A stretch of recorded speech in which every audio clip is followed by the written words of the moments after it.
J'ai annoncé l'ouverture de ces journées. Les élections de gouverneurs et vice-gouverneurs auront lieu le 6 avril prochain. Seules 13 provinces sont concernées par ces scrutins qui se tiendra après la rentrée parlementaire au niveau des assemblées provinciales. L'annonce a été faite ce jeudi par le président de la Commission électorale nationale indépendante au cours de la présentation de la feuille de route du processus électoral cycle 2021-2027.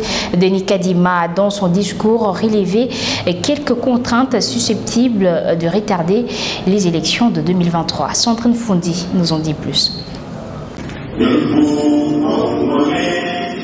La Commission électorale nationale indépendante a dévoilé ce jeudi 3 février 2022 sa feuille de route 2021-2027 devant différentes personnalités invitées, notamment les grandes lignes de cette feuille de route qui annonce le début des échéances à venir a été présentée par le président de la centrale électorale Denis Kadima qui a dans son mot souligné qu'après l'organisation de 3 cycles électoraux, la CENI se trouve à la recherche d'une nouvelle identité, nouvelle vision, d'une nouvelle image de marque, de nouvelles valeurs et d'une crédibilité renouvelée en tant qu'institution d'appui à la démocratie. Messieurs, après l'organisation des 3 cycles électoraux, la CENI se trouve aujourd'hui à la recherche d'une nouvelle identité, d'une nouvelle vision, d'une nouvelle image de marque, des nouvelles valeurs et d'une crédibilité renouvelée en tant qu'institution d'appui à la démocratie, chargée d'organiser en toute indépendance, neutralité et impartialité,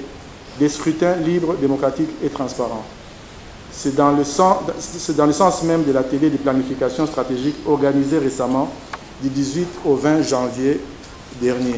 Le président Kadima a par ailleurs souligné que cette feuille de route n'est pas à confondre avec le calendrier électoral qui sera publié ultérieurement. Il a révélé que dans son élaboration, les différentes contraintes ont été prises en considération, notamment les délais constitutionnels et légaux, considérations financières, techniques et sanitaires et les contraintes climatiques et sécuritaires. La feuille de route que la CENI publie ce jour n'est pas à confondre avec le calendrier électoral qui sera publié ultérieurement.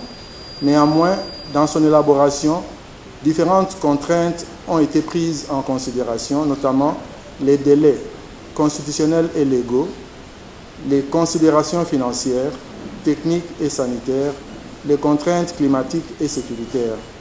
Cette feuille de route fera l'objet d'une mise à jour à l'issue de la tenue des cas de concertation avec les différentes parties prenantes au processus électoral. Par la même occasion, la centrale électorale a présenté les calendriers de l'élection de gouverneurs et vice-gouverneurs prévus au 6 avril prochain. Les sénateurs